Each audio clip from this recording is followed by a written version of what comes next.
Eu frequentemente fico brava comigo mesma. Mas por que eu sou tão insegura de mim mesma o tempo todo?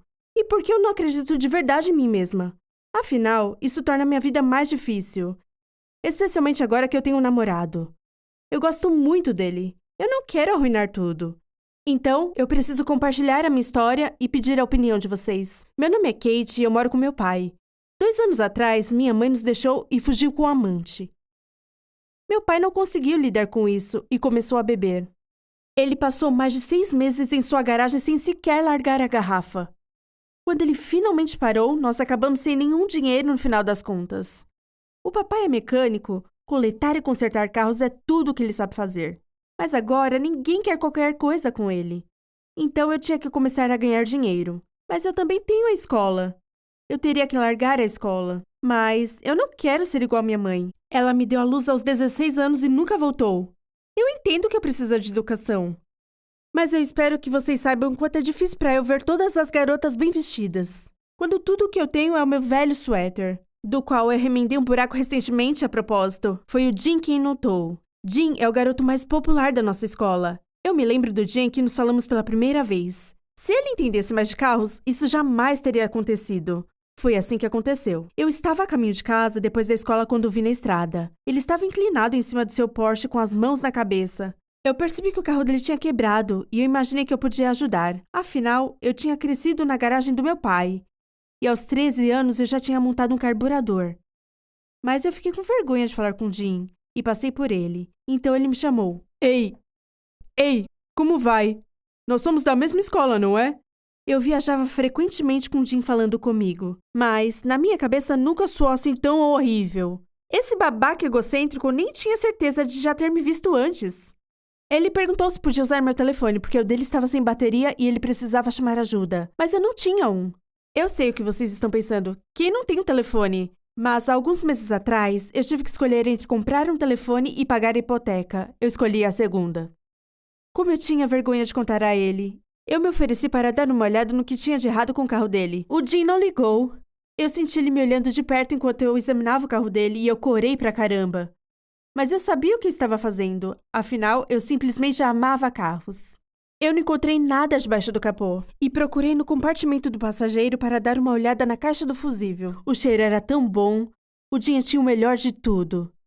Como eu suspeitava, ele tinha um fusível queimado. Nada demais. Eu sabia que deveria ter uma na garagem do meu pai para substituí-lo. Eu mencionei isso ao Jim antes de perceber que eu precisaria ir com ele pegar o fusível. Droga! Eu não queria que ele visse como eu vivo. Além disso, eu não sabia o que falar ou como agir com ele. A caminhada de 10 minutos até a minha casa pareceu uma eternidade. Eu fiquei terrivelmente tímida e teve um silêncio desconfortável o tempo todo. Finalmente, nós pegamos o fusível, voltamos para o carro e eu consertei rapidamente. Agora eu estava livre. O Jim até assobiou de satisfação quando o carro deu partida. Ele pisou no acelerador e o motor rugiu. A adrenalina também bateu em mim. O som de um Porsche antigo é incrível. Aparentemente eu sorri involuntariamente, porque o Jim disse: Nossa, o seu primeiro sorriso em todo esse tempo? Ele perguntou se eu gostei do carro dele, e eu amei. Mas em vez disso eu resmunguei que não era ruim, um pouco desgastado. Como esse suéter? Ele disse suavemente, segurando a minha mão. Você deve amá-lo muito para usá-lo mesmo com buraco. Daquele momento em diante, o Jim começou a falar comigo na escola. Até sonhar que um cara como ele fosse prestar atenção em uma garota como eu era um sinal de doença mental. E mesmo assim, eu não conseguia parar de pensar nele. Um dia, ele me deu uma carona para casa. Nós conversamos sobre carros e motores e até parecia que nós tínhamos muito em comum. Então, o Jim me chamou para um encontro. Mas eu recusei. Eu disse a ele que tinha muita coisa para fazer e saí rápido do carro. Por que eu fiz isso? Provavelmente porque eu estava com medo. Porque eu não podia confiar nele. Eu não podia acreditar que ele queria mesmo sair comigo.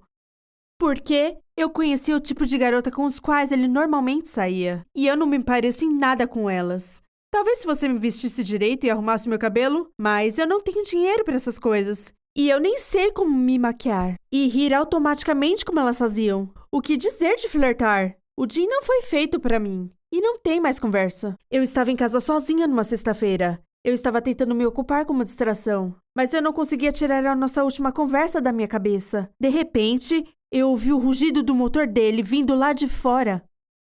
O Jim disse que tinha algo de errado com o carro dele de novo e que ele ficaria grato se eu pudesse dar uma olhada nele. Ele sugeriu que era um fusível de novo, e eu abri a porta do carro. No banco da frente tinha um buquê enorme e um bilhete. Kate, saia comigo. Então nós começamos a namorar. Pelo menos é isso que eu quero acreditar. O Jim me comprou um telefone. Ele me compra roupas novas e me leva a restaurantes para jantar. Eu sei o que isso parece. Eu não sei se eu estou fazendo a coisa certa aceitando os presentes dele. Às vezes parece que eu sou só um brinquedo para ele. É como se eu fosse uma cachorrinha que ele apanhou na rua e agora ele quer transformar numa puro sangue. Às vezes, acho que eu sou só paranoica.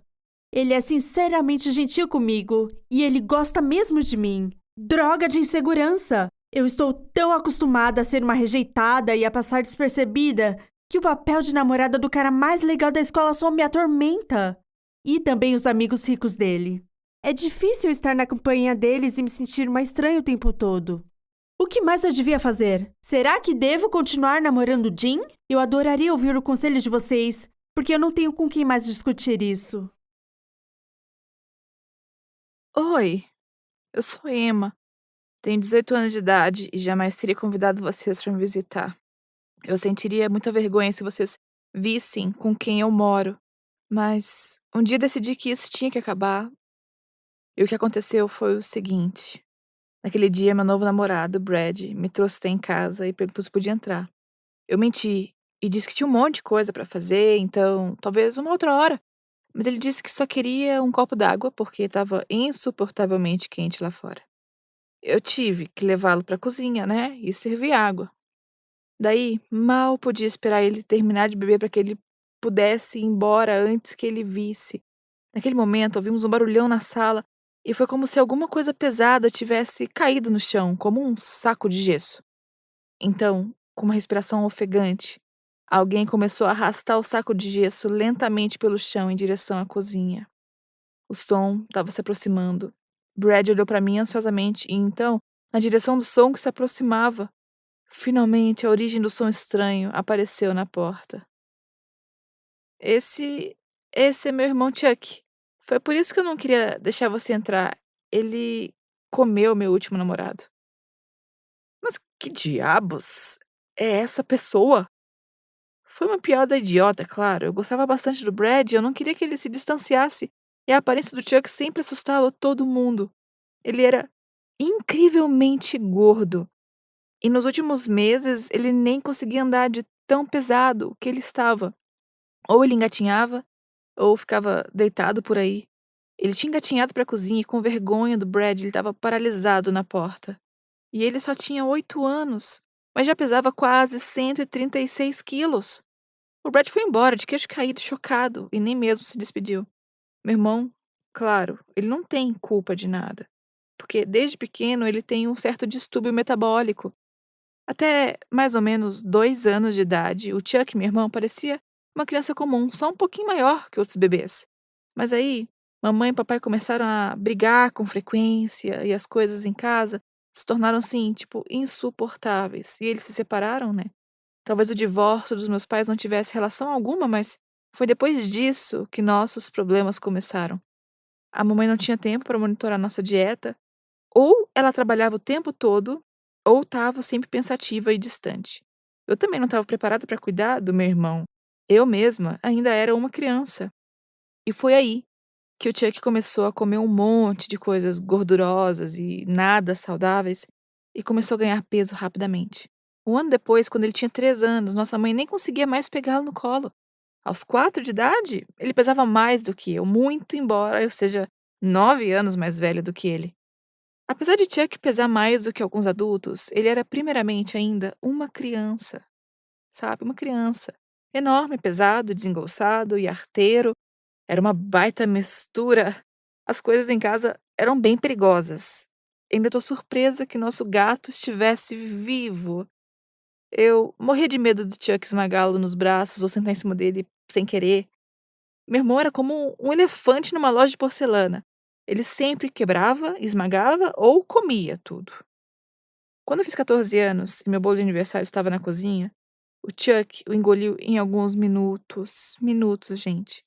Encontramos meu irmão todo lambuzado de cobertura de bolo quando eu estava chegando para soprar as velas. Ele só me irritava, e talvez seja por isso que eu sinta tanta vergonha mesmo, agora que minha mãe e eu não cuidamos bem dele. Sim, escondemos os doces, tentamos controlar o apetite dele, mas isso não ajudou. Quando ele dizia que ele estava com fome, ele precisava comer porções gigantescas para se sentir satisfeito. Só procuramos ajuda quando ele começou a ter dificuldade em andar. Depois daquele encontro fracassado com Brad, eu comecei a levar a perda de peso do meu irmão a sério e segui cuidadosamente todas as recomendações dos médicos. Só cozinhava coisas saudáveis para ele, e quando ele começou a perder peso e conseguiu andar de novo, eu caminhava e fazia exercícios com ele todos os dias. Agora ele está com 9 anos e pesa 95 quilos. Claro, ainda temos muito trabalho pela frente, mas eu acho que o Chuck e eu vamos dar conta sim. E isso é tudo. Obrigada por escutar minha história.